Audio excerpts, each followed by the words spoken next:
Welcome back to the School of Muscle. Today I am joined by Julio Camargo. Julio recently authored a study on beta alanine and how that affects someone when they're resistance training, and that's what we're going to dive in today. So with that, I think a good place for us to start here, Julio, is why did you kind of want to do this study, or for what reasons did you think that beta alanine might have benefits for someone performing resistance training? Well, Ryan, thanks for having me. That's a really great question.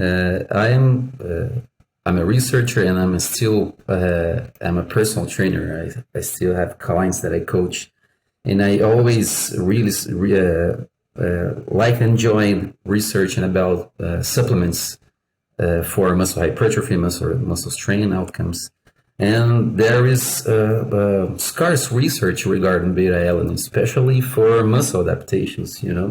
There's a lot of research to fatigue resistance, endurance performance, but there was no research until we performed the study regarding beta alanine specific muscle hypertrophy outcomes.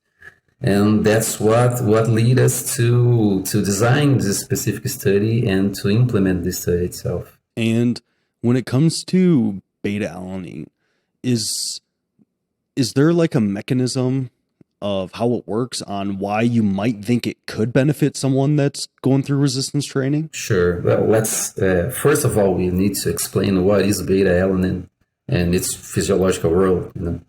Well, beta alanine is called a non-proteogenic amino acid, which means that it's not used for protein synthesis within our body. Okay, so beta alanine actually binds to another amino acid called L-histidine to synthesize a compound named carnosine.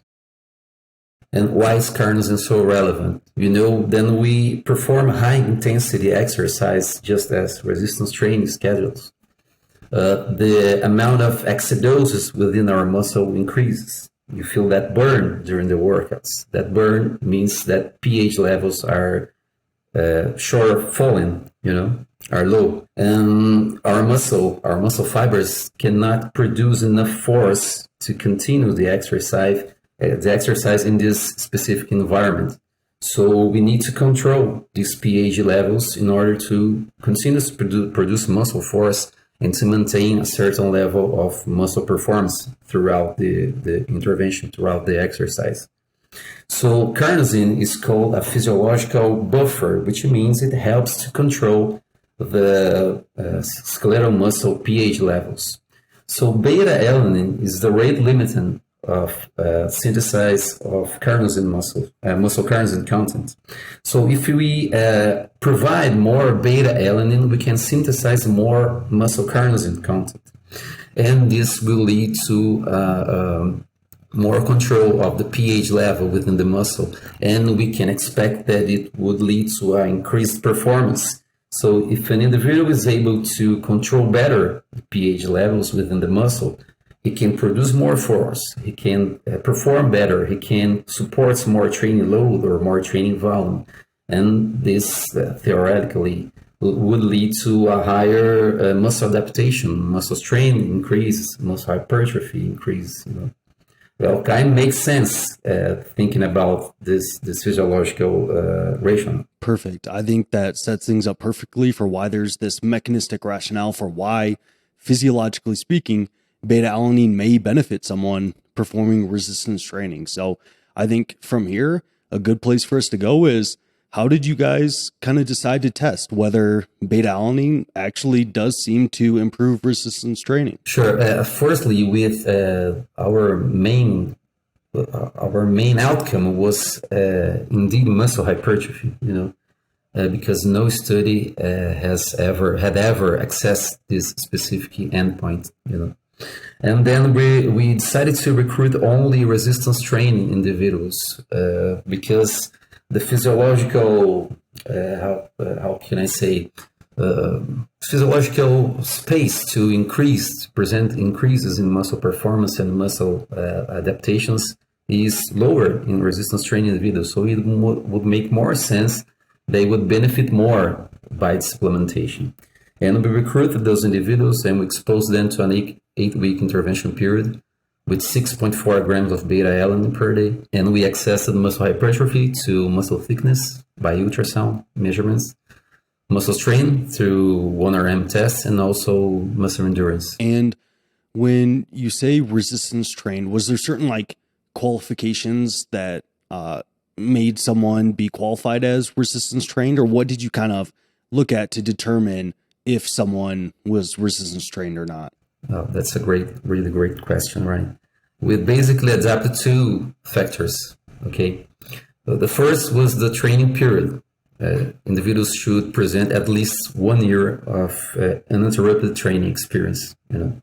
And the other factor was strength levels, specific in bench press and squat. So for bench press, they would be capable to lift in 1 repetition maximum at least their own body mass. So let's say an individual with 80 kilograms should lift at least 8 kilograms in bench press 1RM, and for squat this value would be 1.25. So this is the only two factors that we consider, but the literature usually considers other factors, you know. Absolutely. And I think those are two like really solid factors to consider: length of training, and then also some sort of strength metrics to determine, okay, are they at least a little bit strong? Do they have some level of proficiency? And with that, did you guys control anything else when it came to someone's like diet? Did you tell them to, eat enough protein, or were there any kind of recommendations or controls when it comes to nutrition? Yeah, actually we performed a questionnaire throughout the intervention period to make sure that there were no difference between groups and within each group. Or they have all individuals already displayed sufficient protein intake before and during the intervention.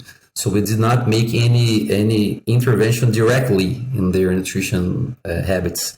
We just make sure that they did not implement significant change throughout the intervention period. Both groups present similar patterns in nutrition. So similar patterns in nutrition. They also had this proficiency and resistance training and some experience there. And then you basically had the group have beta alanine and the group that didn't. So with that kind of set up with what you guys did, what did you guys find? What were the results of this study? Sure. Yeah, it's you mentioned a really great, really important thing is that both groups performed the same resistance training throughout the 8-week period. Okay. There was the only difference between groups was that one group, a control group, received a placebo supplement, and the other group received beta alanine, actually. So they were blinded to the actual group they were. Individuals didn't know at all if they were receiving beta alanine or placebo, as well as the researchers. Okay. So basically what we observed at the end of the study is that both groups could present significantly increases in muscle strength, muscle endurance, and muscle hypertrophy without difference between groups. So that it means that the mechanical stimulus of the train itself induces relevant gains, and beta alanine supplementation did not provide additional gains. Gotcha. So you found that both groups experienced results in kind of the outcomes that you were testing, except there was really no difference between the group that had beta alanine and the group that did have beta alanine. Exactly. Well, the training itself provided enough stimulus to induce relevant adaptations. Gotcha. And with that, do you think there are kind of any practical takeaways on beta alanine for someone listening to this? I think a lot of the people listening to this are probably interested in mainly physique development, but they might not be like, competitive bodybuilders or something like that. Just people just generally trying to look like they lift, build muscle, lose fat. Are there any kind of practical takeaways here for them? Sure, Ryan. That's a really great question. It's important to mention that our study was quite short in duration. We cannot speculate if there would see different results with a longer intervention period. We cannot mention if the results would be different with high-level competitive athletes, like powerlifters or even bodybuilders. Our results are specifically to the sample that we studied, which is recreational trained athletes, trained lifters, And of course, I think that maybe the training program that we implemented is the traditional 8-12 RM training. We don't know if with higher repetition scheme, individuals would not benefit from supplementation, because the acidosis level would be high with higher repetition training. But from a practical standpoint, basically, based in our results, I really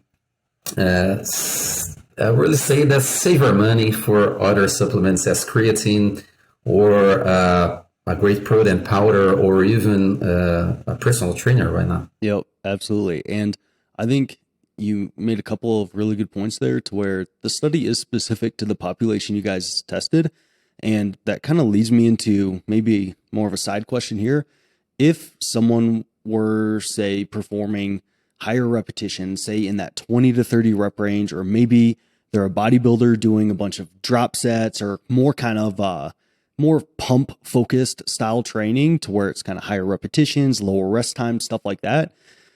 And this might be pure speculation, but do you have any thoughts on like whether they might see benefits from supplementing with beta alanine, or is there just not much evidence right now to kind of support that? Well, Ryan, that's a really great question. I think that based on the fact that this kind of training program would elicit a higher metabolic stress, I think that beta alanine could actually benefit as well, because the main exercise variable that affects the effectiveness of beta alanine is exercise duration.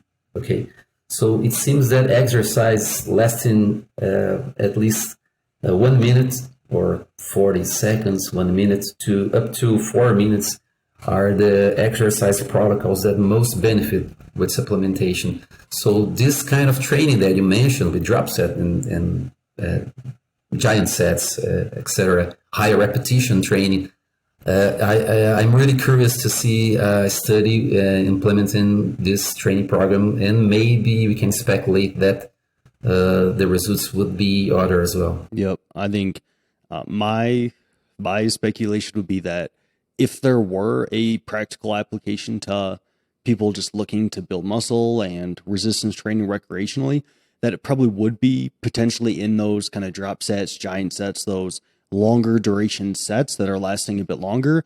But without the data, we can't really, make specific recommendations there. Sure. So that kind of leads me into maybe, is there any additional research that you'd like to see next when it comes to beta alanine? Maybe surrounding those higher repetition sets and stuff like that, or kind of anywhere else you'd like to see this research kind of go next? Sure. I think that long-term interventions would be great, despite the fact that muscle carnosine content is increased with only 2 to 3 weeks, But when I think about the outcomes of muscle hypertrophy, especially in resistance training individuals, I think that it takes more time to see any kind of difference between groups. I would really to see some beta alanine study in elderly people, because we know that the fatigue resistance of this population is really low. And why not speculate that muscle carnosine content increase the muscle carnosine content would make a difference at thinking about functional parameters of this population. Perfect. Well, what's kind of next for you? Do you have any studies that are kind of in the books that you want to do next? Or anything that's up and coming for you? Sure. We just had a study regarding increases in training volume, different percentages in training volume and muscle hypertrophy. That was a retrospective analysis, but I think it will be published soon. I have other 2 review studies regarding protein supplementation for elderly population that will be publishing soon too. And that's basically the studies that we are about to provide for the big audience. Perfect. Well, I'll make sure to get you back on when you come out with those and publish those, and we'll make sure to break them down just like we did here. So sure, that would be a pleasure. Awesome. And with that, if someone wants to stay up to date on when those publications occur and other things that you're doing, are there good places where they can follow you online or anything like that? Sure, I am on Instagram. For those that are not Brazilian or speak Portuguese, I will try to explain better. It's Julio B. Camargo. Okay, that's my Instagram, and I post my research and some practical files of our researches. Perfect. Well, thank you so much for coming on today. I really appreciate it. I appreciate it, Ryan.